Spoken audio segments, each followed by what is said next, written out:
Learning for most people involves a complex balancing of many different tasks.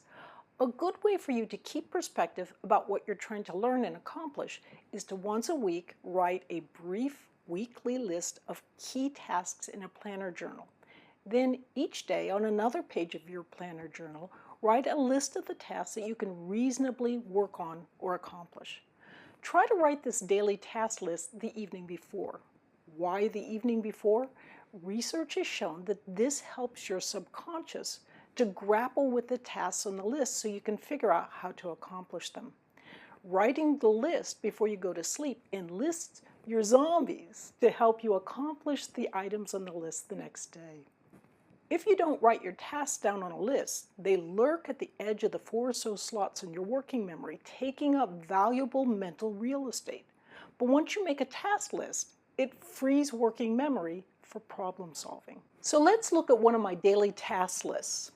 As you can see here, there are only 6 items. Some are process-oriented. For example, I have a paper due to a journal in several months, so I spend a little focused time on most days working towards completing it. A few items are product-oriented, but that is only because they are doable within a limited period of time.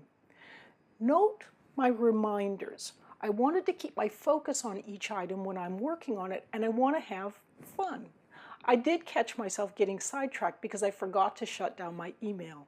To get myself back into gear, I set a 22-minute Pomodoro challenge using a timer on my computer desktop. Why 22 minutes? Well, why not? I don't have to do the same thing each time. And notice too that by moving to Pomodoro mode, I've switched to a process orientation. None of the items on my list is too big because I've got other things going on in my day. Meetings to go to, a lecture to give.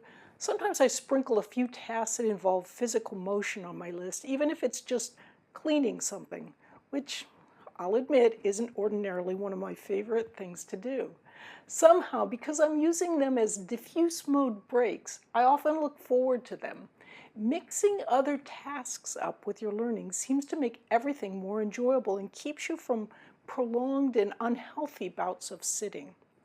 Over time, as I've gained more experience, I've gotten much better at gauging how long it takes to do any given task. You'll find yourself improving quickly as you become more realistic about what you can reasonably do in any given time.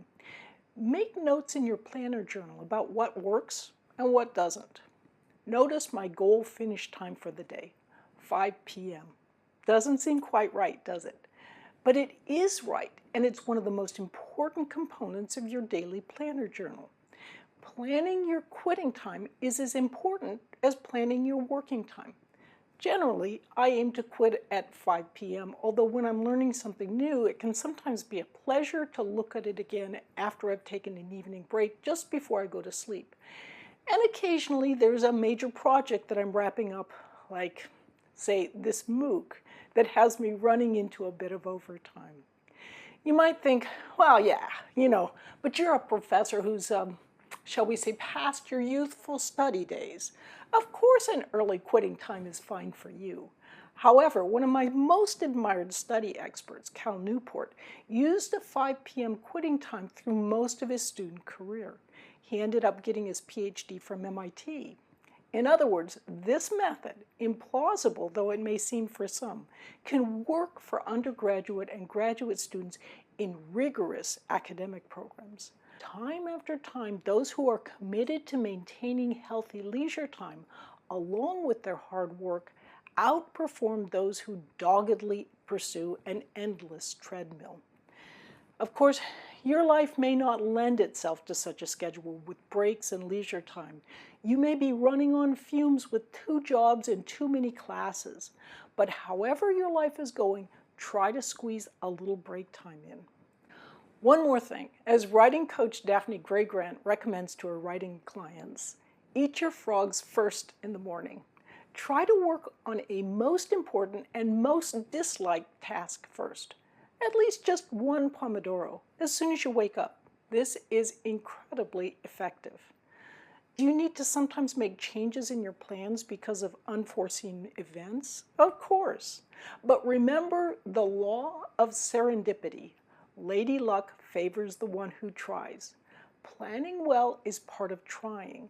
Keep your eye on your learning goal and try not to get too unsettled by occasional roadblocks. I'm Barbara Oakley. Thanks for learning how to learn.